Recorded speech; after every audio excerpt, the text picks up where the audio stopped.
वबिमा अन्नी कादिरिय्युन अक़ूल अदरिक अब्दक जीलानी अदरिक अब्दक जीलानी। अल्हम्दुलिल्लाहिल्लज़ी अब्दअल अफ़लाक वल अर्दीन वस्सलातु वस्सलाम अला मन कान नबिय्यन व आदम बैनल माइ वत्तीन व अला आलिहि तय्यबीन व अस्हाबिहिल मुतहहरीन व उलमाए मिल्लतिहि अजमईन अम्मा बाद। अऊज़ु बिल्लाहि मिनश शैतानिर रजीम। बिस्मिल्लाहिर रहमानिर रहीम। या अय्युहल्लज़ीना आमिनू सदक़ल्लाहुल अज़ीम व सदक़ रसूलुहुन नबियुल अमीनुल करीम व नहनु अला ज़ालिका लमिनश शाहिदीन व शाकिरीन वल्हम्दुलिल्लाहि रब्बिल आलमीन।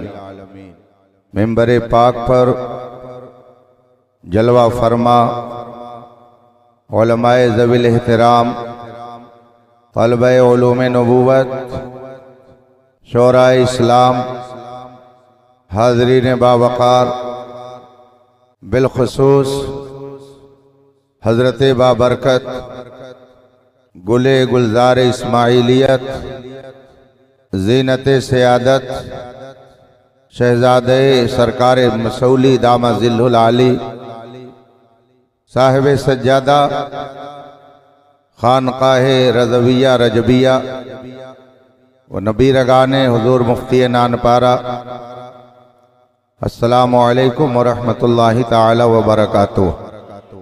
आज का ये अज़ीमुश शान इजलास और रूह परवर मंजर जिसे देखकर आपका दिल खुश हो रहा है, आँखें आसूदा हो रही हैं और दिलो दिमाग ईमान की ताजगी पा रहा है। ये पाकीज़ा बज़्म दुनियाए सुन्नियत की उस अबकरी और नादिर व नायाब शख्सियत की बरकतों का नतीजा है जिसने अपनी पूरी जिंदगी इस्लाम और सुन्नियत की तबलीग और उसकी नश्र इशाअत में सर्फ कर दी है, जिसके इखलास की खुशबू से हिंदुस्तान का गोशा गोशा मुअत्तर और मुश्कबार है, जिसकी शबाना रोज कोशिशों के नतीजे में आबादियां तो आबादियां, पहाड़ों पर भी जिक्र रजा के नगमे सुनाई दे रहे हैं। पहाड़ों पर रहने वाले भी इमाम अहमद रजा की तालीमात और आपके अफकार व नजरियात के हामिल दिखाई दे रहे हैं। जिस अजीम जात ने एक छोटे से मकान में रहकर कौम को वो कुछ अता किया जिससे अहले नानपारा किसी भी हाल में शुक्र अदा करके सुबुकदोश नहीं हो सकते हैं। आज हम और आप उसी अजीमुल मरतबत और बेलौस दीन के खादिम की बारगाह में खिराज अकीदत पेश करने के लिए हाजिर हैं, जिसने हजारों इंसानों के दिलो दिमाग को मुस्तफ़ा की मोहब्बत का मदीना बनाया, जिसके पाकीज़ा किरदार ने लोगों के दिल की दुनिया को बदल दिया, जिस जात के बारे में बजा तौर पर कहा जा सकता है कि उनका साया एक तजल्ली, उनका नक्शे पा चराग, वो जिधर गुजरे उधर ही रोशनी होती गई। उस जात को मुख्तलिफ अलकाब और खिताबात से याद किया जाता है। कोई उन्हें बुलबुले हिंद कहता है, कोई उन्हें तूतिए हिंदुस्तान कहता है, कोई उन्हें आशिक़े इमाम अहमद रजा कहता है, और कोई उन्हें शहदाई मुफ्ती आज़म हिंद कहता है। एक जात है और उस जात के मुख्तलिफ जलवे हैं। एक शख्सियत है, उसके मुख्तलिफ कारनामे हैं, और उन कारनामों का हाल यह है कि वो बज़बाने हाल उसकी अजमत का गुन गा रहे हैं और कह रहे हैं, उठाए कुछ वरक लाला ने, कुछ नरगिस ने, कुछ गुल ने, चमन में हर तरफ बिखरी हुई है दास्तां उनकी। उस अजीम जात की बारगाह में जिस तरह आप अपनी मोहब्बतों का नजराना लेकर हाजिर हैं, उलमा की ये मुक़द्दस जमात भी आपके शाना बशाना है, और अपनी किस्मत पर आप फख्र कीजिए, नाज कीजिए कि मशाइख़ अहले सुन्नत में बहुत जल्द जिसने मखदूमुल मशाइख़ की हैसियत हासिल कर ली, और न जाने कितने दिलो दिमाग में जिसने अपनी मोहब्बतों का चिराग बहुत जल्द रोशन कर दिया, वो अजीम जात हुजूर गुलजारे मिल्लत की है, जो आज हमारे दरमियान जलवा फरमा है। आप इनके रुख़ अनवर की ज़ियारत करें, उलमाए किराम के बयानात से अपने दिलो दिमाग को मुनव्वर करें, और फिर अभी वो रूहानी और इरफानी और दिलों को सुरूर बख्शने वाला मंजर भी अपने माथे की आंखों से देखें कि दारुल उलूम अजीजुल उलूम के असातिज़ा ने आपके बच्चों को किस काबिल बनाया है। उनकी दस्तार बंदी का रूह परवर मंजर भी आपको मुलाहिजा करना है। थोड़ी देर के लिए मैं आपके दरमियान हूं। अजीज़े गिरामी, मौलाना मुफ्ती गुलाम नबी साहब के तवस्सुत से अजीज़े मोहतरम नबीरे बुलबुले हिंद हजरत बाबरकत हाफिज मोहम्मद हुसैन साहब दीदा मजदहू की दावत मुतअद्दिद बार याद दहानी के साथ मुझ तक पहुंची।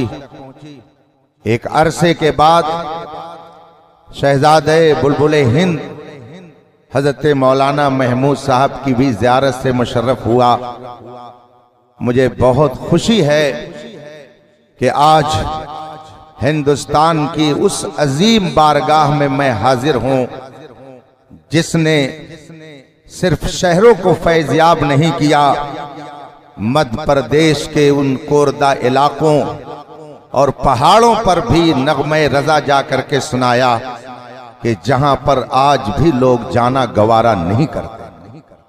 मुफ्ती नानपारा की जात ऐसी बाज़मत जात है कि मैं ये कह सकता हूं, उस दौर के सारे अकाबिर की दुआओं का नाम मुफ्ती रजब अली रहमतुल्लाह ताला अलैह। हम सब उनकी बारगाह में हाजिर हैं, अपनी मोहब्बतों का नजराना लेकर हजरत की दुआओं के साथ दो चंद मिनट में आपके दरमियान रहूंगा। मगर आइए सबसे पहले मुस्तफ़ा जान रहमत सरवरे कायनात फ़ख्रे मौजूदात अलैहि तहियतो वस्सना की बारगाहे कुद्स में दुरूद व सलाम का नजराने अक़ीदत पेश करें और पढ़ें। अल्लाहुम्मा सल्लि अला सय्यदना व मौलाना मुहम्मद मादिल जूद वल करम व आलिहिल किराम अजमईन। हजरात, अल्लाह रब्बुल इज़्ज़त का बेपनाह करम और उसका शुक्र एहसान है कि उसने हमें और आपको ईमान की दौलत अता फरमाई।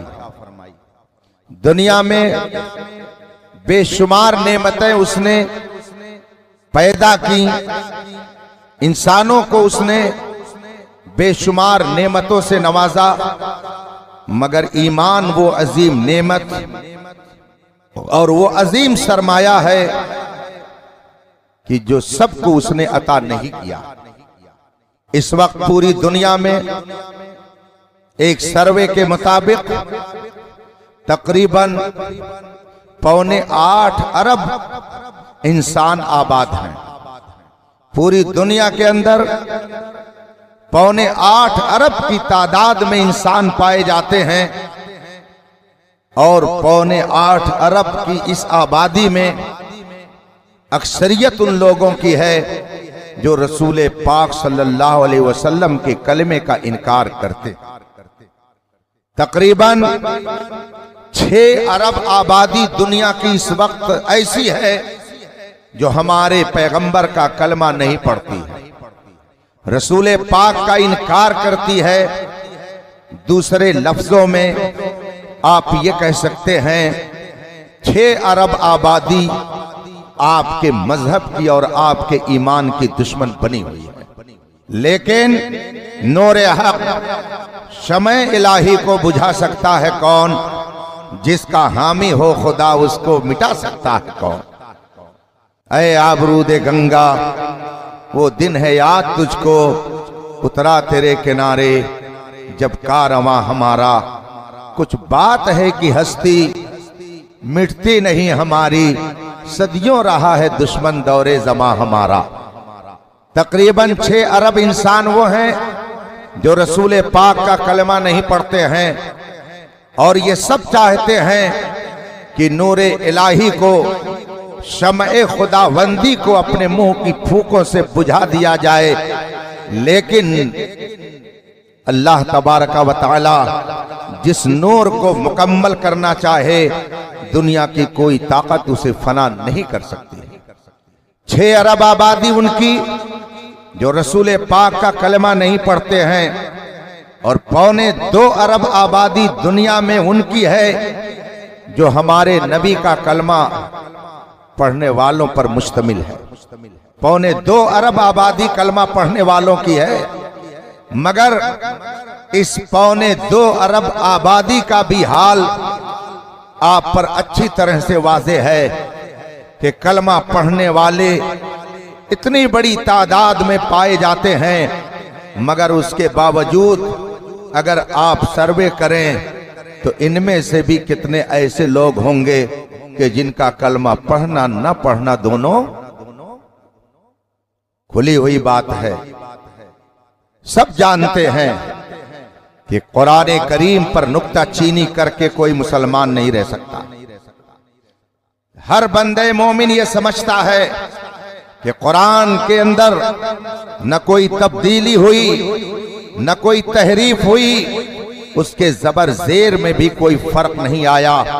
1400 साल से ये कुरान जिस तरह से महफूज है, इंशाअल्लाह सुबह कयामत तक महफूज रहेगा।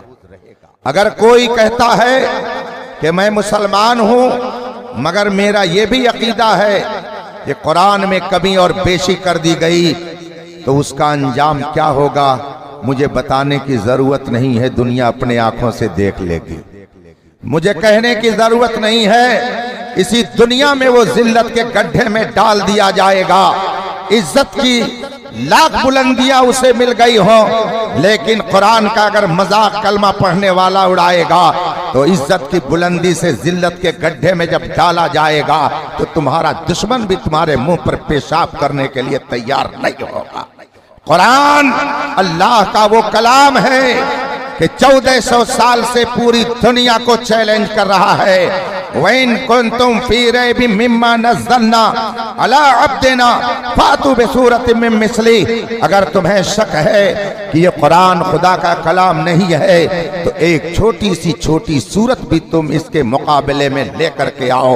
1400 साल हो गए मगर पूरी दुनिया का कोई दानिश्वर, दुनिया का कोई अदीब, दुनिया का कोई शायर, दुनिया का कोई खतीब, दुनिया का कोई मुकर्रिर, दुनिया का कोई प्रोफेसर आज तक कुरान करीम के इस चैलेंज को कबूल करने की जुर्रत नहीं कर सका। कुरान ऐलान करता है ला मुबद्दिल लिकलिमातिल्लाह, अल्लाह के कलमात में कोई तब्दीली नहीं हो सकती है। मगर कलमा पढ़ने वालों का एक तबका इसी हिंदुस्तान में पाया जाता है जो कहता है कि कुरान 40 पारे थे, 10 पारे खुलफा ने खत्म कर दिए, मुझे बताइए, जिस कलमा पढ़ने वाले का ऐसा अकीदा हो, क्या वह मुसलमान हो सकता है? जब कुरान के जबर जेर में तब्दीली का एतकाद करने वाला मुसलमान नहीं रह सकता, तो अगर कोई कहे कि कुरान के 10 पारे बदल दिए गए हैं तो वो भला कैसे मुसलमान हो सकता है? पता ये चला कि हर कलमा पढ़ने वाला मुसलमान नहीं हो सकता है। आज की क्या बात करते हैं, रसूल पाक के जमाने में भी बहुत सारे कलमा पढ़ने वाले मौजूद थे, उनका जिक्र कुरान ने खुद किया है। वमिनन नास मन यक़ूलु आमन्ना बिल्लाह व बिल यौमिल आखिर वमा हुम बिमुमिनीन। कुछ ऐसे लोग हैं जो दावा करते हैं कि हम अल्लाह पर ईमान रखते हैं, आखिरत पर ईमान रखते हैं, मगर कुरान उनके बारे में ऐलान करता है वमा हुम बिमुमिनीन, ये मोमिन नहीं है। इसका मतलब है जब नबी के अहदे मुबारक में हर कलमा पढ़ने वाला मुसलमान नहीं, तो इस दौर में कैसे भला हर कलमा पढ़ने वाले को हम मुसलमान करते हैं?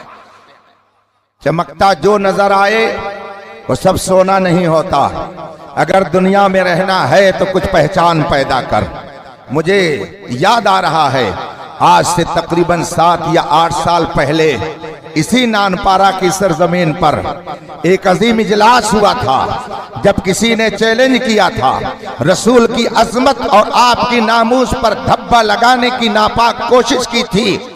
आपके इसी शहर के नौजवानों ने ऐसा अज़ीमुश्शान इजलास किया था जिसमें सुल्तानुल मुनाज़िरीन हुज़ूर मुहद्दिस कबीर जलवा फरमा थे, और भरे मजमे में चैलेंज किया गया था कि अल्हम्दुलिल्लाह हम अहले सुन्नत व जमाअत के पेशवा इमाम अहमद रजा का ईमान ऐसा पुख्ता है, ऐसा टनाटन है कि देवबंद के दारुल इफ्ता में भी वो खनकता नजर आ रहा है। आज तक किसी देवबंदी आलिम के अंदर भी ये जुर्रत नहीं हो सकी कि वो इमाम अहमद रजा के ईमान पर सवालिया निशान कायम करे। रफीकान मोहतरम, 2.25 अरब कलमा पढ़ने वालों में एक तबका ऐसा भी पाया जाता है जो कलमा पढ़ने के बावजूद औलिया की शान में गुस्ताखी करता है, अंबिया की शान में गुस्ताखी करता है, खुद खुदा की शान में गुस्ताखी करता है, उलमा की शान में गुस्ताखी करता है। एक तबका इसी हिंदुस्तान में पाया जाता है जो धड़ल्ले से कहता है कि हुजूर आखिरी नबी नहीं है, हुजूर के बाद भी नबी आ सकता है, जिसे कादियानी कहा जाता है, मिर्जाई कहा जाता है। आप सोचते होंगे ऐसे लोग भी क्या पाए जाते हैं? क्या ऐसे लोग भी हिंदुस्तान में पैदा हो गए? शायद आपको अभी खबर नहीं है कि बातिल हुकूमतों के जेरे निगरानी किस तरह से फितने हिंदुस्तान के मुसलमानों को अपनी लपेट में ले रहे हैं। देखते ही देखते न जाने कितने घरों और न जाने कितनी आबादियों को खुद ये फकीर जानता है कि पहले वो सुन्नी सही अकीदा थे, मगर उनमें से कोई राफजी हो गया, उनमें से कोई कादियानी हो गया, उनमें से कोई मिर्जाई हो गया, उनमें से कोई बदअकीदा वहाबी हो गया, कोई देवबंदी हो गया, कोई सुलह कुल्ली हो गया। न जाने कितने तबकों में इस वक्त कलमा पढ़ने वाले बटे हुए हैं। मैं एक मौके पर केरला की तरफ गया, मैंने वहां जाने के बाद मालूम किया यहाँ की मजहबी पोजीशन क्या है, लोग यहाँ के किस नजरियात के हैं। मेरा अपना एक तरीका है, किसी नई जगह पर अगर मेरा जाना होता है तो मैं मालूम करना चाहता हूँ यहाँ कलमा पढ़ने वाले कितनी तादाद में हैं, उनकी सरगर्मी क्या है, इनके इदारे कितने हैं, इनकी मस्जिदें कितनी हैं, इनके यहाँ मज़ारात कितने हैं, मज़ारों पे आने जाने का इनके तखमीना क्या है, ये मैं मालूम करने की कोशिश करता हूँ। इससे पता चलता है कि सुन्नी सही अकीदा कितने हैं, इनकी सरगर्मियाँ क्या हैं, इनके इदारे कितने हैं, इनकी तबलीगी कामयाबी किस अंदाजे की है। मैंने जब पूछा तो एक साहब ने बताया, हजरत यहाँ पर कादियानी भी रहते हैं, फला फला अकीदे के लोग भी रहते हैं। मैं शहर के होटल में ठहरा हुआ था, रात के 11 बजे थे। मैंने कहा कादियानी और आपके इस हिंदुस्तान में और इस शहर में? कहा जी हजरत, कादियानी यहाँ रहते हैं और 1000 की तादाद में उनके मकानात हैं, उनकी 3 मंजिला मस्जिद है, उनका इदारा है। मैंने कहा वो अपने आप को क्या कहलाते हैं? कहा वो भी अपने आप को मुसलमान ही कहते हैं, नबी का कलमा पढ़ने वाला बताते हैं, ला इलाहा इल्लल्लाह मुहम्मद मोहम्मदुर रसूलुल्लाह अपनी मस्जिदों के ऊपर लिखवाते हैं, मगर वो उनका अकीदा है कि हुजूर आखिरी नबी नहीं है, उनके बाद भी नबी आ सकता है। बल्कि उनका कहना है नबी आ गए, मिर्जा गुलाम अहमद कादियानी को उन्होंने नबी मान लिया, फिर उसके खुलफाए के बाद दीगरे पैदा हो रहे हैं। आज भी आप यूट्यूब पर जा करके देखें और सुने तो आपको मालूम होगा पूरी दुनिया के अंदर तकरीबन 150 की तादाद में कादियानी चैनल अपने चैनल के जरिया इस अकीदे को दुनिया में फैला रहे हैं कि मोहम्मदुर रसूलुल्लाह आखिरी नबी नहीं है, उनके बाद भी नबी आ सकते हैं। हमने जब उनकी किताबों का मुताला किया, उनमें से दो चंद किताबें मंगवाई। एक किताब आज भी मेरी लाइब्रेरी में मौजूद है जिसका नाम है खातमुन नबीयीन। मैंने जब उस किताब का मुताला किया तो कादियानी अपनी दलील में एक इबारत पेश करता है और उसमें लिखता है कि अगर मिर्जा गुलाम अहमद कादियानी ने नबी होने का दावा कर लिया और उन्होंने अपनी नबूवत का ऐलान कर दिया तो इसमें कौन से ताज्जुब की बात है। ये तो वही कह रहे हैं जो मौलाना कासिम अली मोहम्मद कासिम नानौतवी दारुल उलूम देवबंद के बानी ने कही है। ये बात तो मौलाना मोहम्मद कासिम ने अपनी किताब में लिखी है। मैंने जब उसका पैराग्राफ पढ़ा तो ये बात समझ में आ गई कि तैयारी तो किया मौलवी कासिम नानौतवी ने, मगर फायदा उठा लिया मिर्जा गुलाम अहमद कादियानी ने। अगर मिर्जा पूरी दुनिया के मुसलमानों की नजर में गैर मुस्लिम है तो जिसने इस रास्ते को हमवार किया वो भला मुसलमान कैसे हो सकता है। इसलिए मानना पड़ेगा कि जिसने नबूवत के दरवाजे को खोलने के लिए ये नापाक जसारत की, चाहे वो आलिम कहलाए चाहे वो मुहद्दिस कहलाए, वो सब कुछ हो सकता है मगर मुसलमान नहीं हो सकता। हमारा ये नौजवान ये जब रबीउल अव्वल शरीफ में जुलूस निकालने की कोशिश करता है तो कुछ लोग आवाज उठाते हैं, क्या साहबा ने जुलूस निकाला? क्या साहबा ने खड़े होकर सलाम पढ़ा? क्या साहबा ने मिलादे मुस्तफा किया? लेकिन इधर दो चंद साल से वहाबियत सऊदिया के अंदर जो नंगा नाच रही है उस पर इनकी जबानें गुंग हैं। ऐ सुन्नियों, तुम भी पूछो जरा, क्या साहबा ने मदीना शरीफ के इर्द गिर्द में फिल्म खाना खोला था? क्या साहबा ने वहां पर कैरम बोर्ड के लिए क्लब खुलवाए थे? क्या साहबा ने या मुस्तफा जान रहमत ने माअज़ल्लाह अरब के मुकद्दस इलाके में अय्याशियों के अड्डे खोले थे? कल तक तो तुम मिलाद को बिदात कह रहे हो, दलील मांगते हो सुन्नियों से कि लाओ दलील, कहां रसूल पाक के साहबा ने किया? तो जरा तुम ये तो बताओ 1400 साल में किस सहाबी ने अपने इलाके में कैरम बोर्ड के लिए और क्लब खुलवा करके अय्याशी का बाजार कर्म किया है? तुम्हें काली घटाओं का नहीं पहचानना आया? नशीमन से धुआं उठता है, तुम कहते हो सावन है। लोग कहते हैं फला तहरीक हमको मार रही है, गलत कहते हैं। ये गलत सोचना है। कोई गैर तहरीक आपको मार नहीं रही है, आपको अपने घर की तहरीक मार रही है। आपके ईमान की बर्बादी के लिए गैर जो कोशिशें कर रहे हैं उसमें वो कम कामयाब हो रहे हैं, अंदर से जो कोशिश हो रही है उसमें उन्हें ज्यादा कामयाबी मिल रही है। आज लोग कहते हैं अब ये इख्तिलाफ की बात नहीं करनी चाहिए, मुत्तहिद होकर रहना चाहिए, ये सुन्नी वहाबी नहीं करना चाहिए। क्या सिर्फ जब मजहब की बात आती है तभी आपके जहन में इत्तेहाद की बात आती है? अभी 2 हफ्ता पहले इत्तेहाद की बात क्यों नहीं आई? 2 हफ्ता पहले आपने क्यों नहीं इत्तेहाद की बात को याद किया? 2 हफ्ता पहले क्यों नहीं आपने सोचा कि ये मुत्तहिद होने का वक्त है? याद रखिएगा, दीन के मामले में जो इस तरह की तहरीक चलाए कि अब इख्तिलाफ की जरूरत नहीं है, इत्तेहाद होना चाहिए, वो कान खोल करके सुन ले। ईमान और कुफ्र का इत्तेहाद न कल हुआ था, न आज हुआ है, न सुबह क़यामत तक होगा। मिसाल के तौर पर याद कीजिए, अभी हम लोग आए इदारे में, हम तो मुतमन्नी थे कि हुजूर गुलदारे मिल्लत भी अपनी क़यामगाह पे जलवा फरमा होंगे तो हम उनके दीदार से अपनी आंखों में नूर भरेंगे, हजरत के साथ वहां पे बैठ करके कुछ खाया जाएगा। मगर मालूम हुआ कि हजरत थोड़ी ही देर के बाद स्टेज पे जलवागर हो गए। मैंने हजरत से आते ही अर्ज किया, हुजूर इतनी जल्दी स्टेज पर आप तशरीफ ले आए, कहा मैंने सोचा कि मजमे में अगर अफरा तफरी है तो मैं बैठ जाऊं ताकि अफरा तफरी खत्म हो जाए। सुभान अल्लाह, इदारों का कितना लिहाज है, जलसे का कितना ख्याल है, आपको मुनज़्ज़ब और संजीदा रखने की कैसी फिक्र है कि पानी वहां नहीं पिया, यहां आकर के पी रहे हैं ताकि मुझे देख करके मजमा पुरसुकून हो जाए। अल्हम्दुलिल्लाह, ये मंजर भी आप देख रहे हैं। अफरा तफरी खत्म हुई, हजरत तशरीफ फरमा हुए। जरा सोचिए, जब मुस्तफा जाने रहमत की नस्ल मुबारक में 1400 साल के बाद आने वाली किसी जात को देख करके हमारे ईमान में ये ताजगी पैदा होती है, भला सहाबा ने मुस्तफा पर अपनी जान किस तरह कुर्बान की होगी। 2-4 मिनट और मुझे आप बर्दाश्त कर लें, अगर हजरत इजाजत दें तो। हजरत ही की गुफ्तगू हम भी सुनेंगे।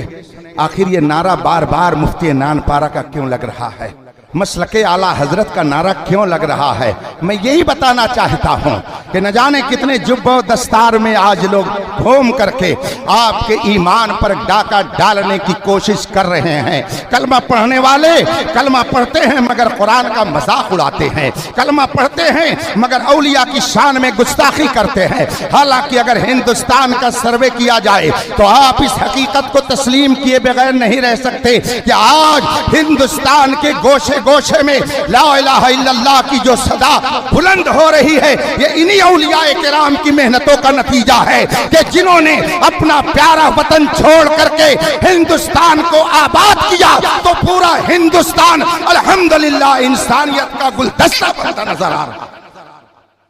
मगर शायद इन्हीं लोगों को देख करके आला हजरत ने अर्ज किया था, तेरा खाएं तेरा खाएं, तेरे गुलामों से बड़े बेहया, बहुत बेहया खाने गुर्राने वाले।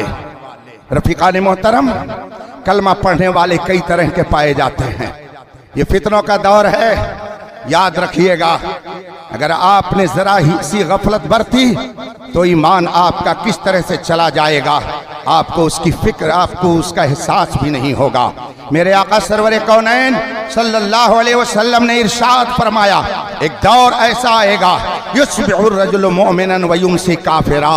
सुबह को इस हालत में उठेगा कि उसका ईमान सलामत रहेगा, मगर शाम होते होते वो काफिर हो जाएगा। शाम को मोमिन होगा, मगर जब सुबह उठेगा तो उसका ईमान जा चुका होगा।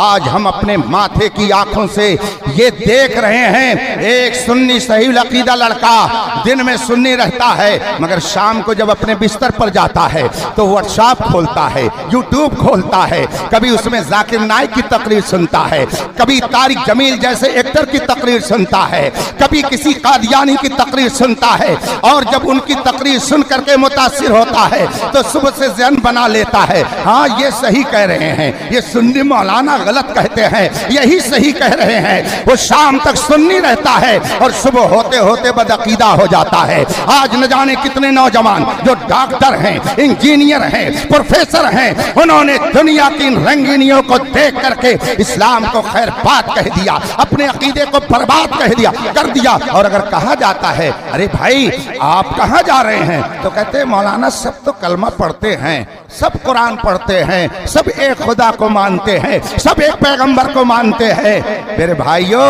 ये कहना आसान है, मगर इसको शरीयत की तराजू पे जब तौल करके आप देखेंगे तब आपको हकीकत का पता चलेगा। अगर सब एक ही कुरान को मानते तो कैसे वो लोग हैं जो कहते हैं कुरान 40 पारे थे, 10 पारे सहाबा ने खत्म कर दिए हैं। इसका मतलब है कि सारी दुनिया के अंदर कलमा पढ़ने वाले एक ही कुरान को नहीं मानते। जो सुन्नी सही अकीदा है वो सब एक कुरान को मानते हैं, और जो 40 पारा कुरान कहते हैं वो कोई और कुरान है, वो कुरान नहीं है जो मुस्तफा पर किया गया है। इसलिए ये मत कहिएगा कि सब एक कुरान को मानते हैं। अगर यही बात होती तो वो क्यों जटाधारी हो जाता, जटाधारी हो गया, नारी हो गया, क्या क्या हो गया, वो आपने अपने माथे की आंखों से देख लिया। कलमा पढ़ने वाले न जाने कितने भांत भांत के लोग इस हिंदुस्तान में मौजूद हैं, मगर कुर्बान जाइए बरेली के उस इमाम अहमद रजा पर, कुर्बान जाइए इमाम अहमद रजा की तालीमात पर, हजारों सलाम हो इमाम अहमद रजा की तुरबत पर कि फितनों के इस हुजूम में जिसने हमारे ईमान को तहफ़्फ़ुज़ फराहम किया है, उस ज़ात का नाम इमाम अहमद रजा है। जब कहने वाले कह रहे थे नबी तुम्हें कुछ नहीं दे सकते हैं, तो फरेली से आवाज आ रही थी, कौन देता है? देने को मुंह चाहिए, देने वाला है सच्चा हमारा नबी। जब कहने वाला कह रहा था नबी कुछ नहीं देते, उनसे क्यों हाथ फैला के मांगते हो, तो मेरा रजा कह रहा था हाथ जिस समत उठा गनी कर दिया, मौजे बहरे सखावत पे लाखों सलाम। जब कहने वाले देवबंदी अपनी किताबों के जरिया लोगों को ये बता रहे थे कि नबी तो गांव के चौधरी की तरह होता है, उसकी इतनी ही ताजीम करो जितनी गांव के प्रधान और चौधरी की करते थे, इमाम अहमद रजा हमको पैगाम देते हुए बताता है सबसे औला व आला हमारा नबी, सबसे बाला वो वाला हमारा नबी, अपने मौला का प्यारा, सारे आलम का दूल्हा।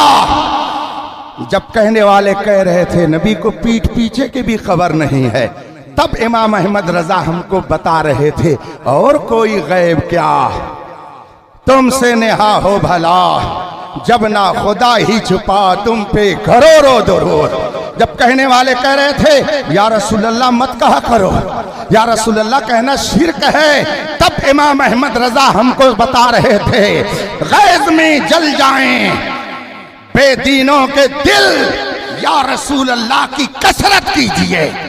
जब कहने वाले कह रहे थे गुंबदे खजरा ये सनम अकबर है, दुनिया का बड़ा बुतखाना है, कहने वाले अपनी ज़बान नापाक से इस तरह की बातें कह रहे थे, तब इमाम अहमद रजा बता रहा था हाजियो काबा तो देख चुके, मैं 2-4 मिनट मदीने मुनव्वरा में गुंबदे खजरा की पुरनूर फजाओं में मगरिब की नमाज पढ़ करके बैठा हुआ था। अल्हम्दुलिल्लाह कई बार हाजिरी का शरफ हासिल हुआ, और कभी मैंने किसी बदअकीदा के पीछे एक वक्त की भी नमाज नहीं पढ़ी, बल्कि रमजान के महीने में तरावीह और इशा की नमाज़े बाजमाअत अपनी अलग से करके फैज हासिल किया। जो लोग कहते हैं बड़ी दुश्वारी होती है, दुश्वारी कुछ नहीं होती है, वो तबीयत का फतूर होता है जो दुश्वारी पैदा कर देता है, वरना अगर ज़ौक़े यकीन पैदा तो कर सकती हैं जंजीरें। मगरिब की नमाज पढ़कर मैं कई अपने साथियों के साथ गुंबदे खजरा के पूर्वी हिस्से में बैठा हुआ था। जिन लोगों की आंखों ने उस मंजर को देखा है वो समझ सकते हैं कि गुंबदे खजरा के पूर्वी सिमत शानदार सहन है, थोड़ी ही दूर पर जन्नतुल बकी है, ये पूर्वी इलाका है, और वहाँ दक्षिण की तरफ मुंह करके नमाज पढ़ी जाती है, चूंकि किबला वहाँ से दक्षिण की सिमत में पड़ता है। हम अपने साथियों के साथ मगरिब की नमाज पढ़कर बैठे हुए थे। मगरिब की नमाज तो पढ़ी हमने दक्षिण के सिमत मुंह करके, किबला की तरफ मुंह करके, लेकिन दुआ के बाद जब दुरूद व सलाम में मशगूल हुए तो हम सब ने गुंबदे खजरा की तरफ अपना चेहरा कर लिया। एक मुतव्वा, जिसको मैं कहता हूँ कुतव्वा, मुतव्वा नहीं बल्कि कुतव्वा, और क्यों कहता हूँ उसकी भी दलील है, अपने मन से नहीं कहता। रसूल पाक फरमाते हैं अहलुल बिदअ किलाबु अहलिन नार। रसूल पाक की हदीस है कि जितने बदअकीदा हैं वो सब जहन्नमियों के कुत्ते हैं। जितने बदअकीदा जहन्नमियों के कुत्ते, जहन्नमी नहीं जहन्नमियों के कुत्ते हैं, ये मैं नहीं कहता, ये रसूल पाक ने इरशाद फरमाया है। तो जो भी नबी का गुस्ताख है वो सब कुछ हो सकता है मगर इंसान नहीं हो सकता है, कुत्ता हो सकता। मैंने दुरूद व सलाम में अपने आप को मसरूफ रखा था, इतने में एक इंडियन आया। वो पहचानते हैं ना कि ये कहाँ कहाँ के लोग हैं। आया और आने के बाद हम लोगों के सामने खड़ा हो गया और कहता है बगैर किसी तमहीद के, बगैर कुछ कहे हुए, कहता ये जितने बैठे हैं ये सब अहमद रजा वाले, ये जितने बैठे हैं ये सब अहमद रजा वाले हैं। हम लोग खामोशी से सुनते रहे। वो चाहता था कि कुछ बोले, मगर हम लोग जो अदब जानते हैं वो इमाम अहमद रजा की बरकत है, जिसने हमें सिखाया है हरम की जमीन और कदम रख के चलना। अरे सर का मौका है वो जाने वाले। हम खामोशी से उसकी बात सुनते रहे, मगर वो और कुछ बकने लगा। आखिर में वो कहता है इन सबको अहमद रजा ने गुमराह किया है। देखो मैं बहुत देर से देख रहा हूँ, ये लोग जब नमाज पढ़ रहे थे तो काबा की तरफ मुंह करके नमाज पढ़ रहे थे, लेकिन जो ही नमाज पढ़ चुके दुआ करने के लिए बैठे हैं तो ये सब के सब गुंबद की तरफ मुंह करके बैठे हैं। ये सब अहमद रजा वाले हैं। उसने ही इन लोगों को गुमराह किया है। जो ही लफ्ज़ गुमराह उसने इस्तेमाल किया, मुझसे न रहा गया, इसलिए कि आला हजरत के हवाले से मैं इतना हसास हूँ कि अगर कोई इमाम अहमद रजा की शान में बदतमीजी का मामूली जुमला भी इस्तेमाल करता है तो चाहे अपने वक्त का फकीह हो, चाहे मुहद्दिस हो, चाहे मुफस्सिर हो, चाहे वो कुछ भी हो, मगर मेरी नजरों में वो हेच हो जाया करता है। ये मैं अच्छी तरह से अपने अंदर महसूस करता हूँ। उसने जब कहा कि इन सबको अहमद रजा ने गुमराह किया है तो मेरी जबान से बहुत आहिस्ता से निकला कि आखिर अहमद रजा ने क्या बिगाड़ा है आपका कि आप इस तरह की बात कह रहे हैं। उसने कहा मैं बहुत देर से देख रहा हूं, तुम लोगों ने नमाज पढ़ी तो काबा की तरफ मुंह करके, लेकिन जब दुरूद पढ़ रहे हो, दुआ कर रहे हो, तो अब तुमने किबले से अपना मुंह फेर करके गुंबद की तरफ मुंह कर लिया। तो तुम्हारे अहमद रजा ही ने तो बताया है कि हाजियो आओ शहंशाह का रोजा देखो, काबा तो देख चुके, काबा देखो। मैंने दिल में सोचा है अहमद रजा तेरी तुरबत पर हजारों सलाम हो कि अगर मदीने में कोई तेरे महबूब की ताजीम करता है तो किसी और जगह से नहीं पहचाना जाता है, वो पहचाना जाता है तो तेरे नाम पहचाना। इसीलिए दुनिया कहती है डाल दी कल्ब में अजमते मुस्तफा सैयदी आला हजरत पे लाखों सलाम। आप ये कह रहे हैं ना कि ईंट ईंट रज़वी है, फर्द फर्द रज़वी है, घर घर रज़वी है। ये रज़वी सिर्फ एक खानकाह का नाम नहीं है, ये मुस्तफ़ा जाने रहमत की मोहब्बत की तहरीक का नाम है। रसूल पाक के इश्क के जाम के पिलाने वाले मर्द कलंदर का नाम है। रज़वियत ये सिर्फ खानकाह का नाम नहीं है, मुस्तफ़ा जाने रहमत की इज्जत व अजमत पर खुद को कुर्बान करने का नाम है। इसलिए रफीकान मोहतरम, मैंने जो आयत करीमा तिलावत की है, या अय्युहल्लज़ीना आमनू आमिनू, ऐ ईमान वालो ईमान लाओ। ईमान वालो ईमान लाओ क्या मतलब होगा? इतने लोग बैठे हुए हैं, इन बैठे हुए लोगों से मैं कहूं बैठ जाओ तो आप कहेंगे हजरत आपको दिखाई नहीं देता है क्या? हम लोग बैठे हुए फिर भी आप कह रहे हैं बैठ जाओ। खामोशी से आप लोग सुन रहे हैं, मैं कहूं खामोशी से सुनो। आप कहेंगे क्या हजरत कहीं ऐसा तो नहीं कि आपका कान कुछ जवाब दे चुका है? हम लोग खामोशी से सुन रहे हैं फिर भी आप कह रहे हैं कि खामोश होकर के सुनो। मेरे भाइयों, बैठे हुए को नहीं कहा जाता है कि बैठ जाओ, सोए हुए को नहीं कहा जाता है कि सो जाओ, बात करने वाले को नहीं कहा जाता है कि बात करो। जो शख्स संजीदगी से सुन रहा उसको नहीं कहा जाता कि संजीदगी से सुनो। कुरान कहता है ए ईमान वालो, तो जब उनको ईमान वाला कह रहा है कुरान, फिर ये क्यों कह रहा है ए ईमान वालो ईमान लाओ? ईमान वालो ईमान लाओ, इसका क्या मतलब है? खुदा को खूब मालूम है कि मेरे मुस्तफा का कलमा पढ़ने वाले न जाने कितने लोग पैदा होंगे। लिहाजा ऐसे वक्त में जब फितनों का दौर चले तो ऐ ईमान वालो आमिनू, अपने ईमान की हिफाजत करना, अपने ईमान को महफूज रखना। और ईमान की हिफाजत इस जमाने में अगर होती है तो मसलक इमाम अहमद रजा पर चलने से होती है। इसलिए अगर आप चाहते हैं कि आपका ईमान सलामत रहे तो इमाम अहमद रजा की तालीमात को अपने दिल में जगह दीजिए, इंशाअल्लाह यहां भी सुरखरू रहेंगे। और मुफ्ती नानपारा टीकमगढ़ का इलाका, वहां के लोग मौजूद है, मेरी मुलाकात 2-1 लोगों से हुई है। मध्य प्रदेश में पहाड़ी इलाके हैं, मगर मुफ्ती नानपारा गरीबों के घर, अमीरों के घर, झोपड़ियों में आला हजरत के पतले पतले रिसाले, आला हजरत की किताबें लोगों के घरों में पहुंचाते, उनमें आला हजरत की तालीमात आम करते।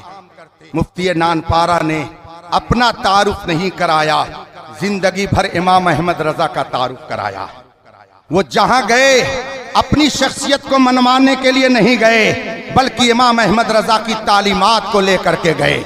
आज जिस जिस इलाके में वो तशरीफ ले गए, जा करके देख लीजिए, अगर सुन्नियत की बहार पाई जाती है तो मुफ्ती नानपारा की खिदमतों का नतीजा कहा जा सकता है। हुजूर मुफ्ती नानपारा ने जिंदगी के आखिरी लम्हे तक मसलके आला हजरत की इशाअत में अपने आप को वक्फ कर दिया, तो उसका नतीजा यह है कि 25 साल गुजरने के बाद भी मुफ्ती नानपारा हमारे दरमियान ऐसे ही हैं जैसे उस वक्त मौजूद थे। फना के बाद भी बाकी है शाने रहबरी तेरी, हजारों रहमतें हों ए अमीरे कारवां तुझ पर। आप जिंदगी के किसी मोड़ पर रहिए, मगर फख्र इस पर कीजिए कि हमारा रिश्ता इमाम अहमद रजा से मिलता है। दुनिया के किसी गोशे में रहिए, मगर फख्र कीजिए कि हम गौसो ख्वाजा के चाहने वाले हैं। दुनिया के किसी गोशे में रहिए, मगर फख्र कीजिए कि हम मसलके आला हजरत पर चलने वाले हैं। दुनिया के किसी गोशे में रहिए, मगर फख्र कीजिए कि हम अहले सुन्नत व जमात से ताल्लुक रखते हैं। याद रखिएगा, याद रखिएगा, यही वो मजहब व मसलक है कि जब आप दुनिया से जाएंगे सब साथ छोड़ देंगे, मगर मदीने वाला महबूब आपकी कब्र में उजाले के लिए हाजिर हो जाएगा। इसीलिए आला हजरत ने कहा, तुझे जाना तुझे माना, न रखा गैर से काम, लिल्लाहिल हम्द में दुनिया से मुसलमान गया। वाखिर दावाना अनिल हम्दुलिल्लाहि रब्बिल आलमीन। अस्सलामु अलैकुम।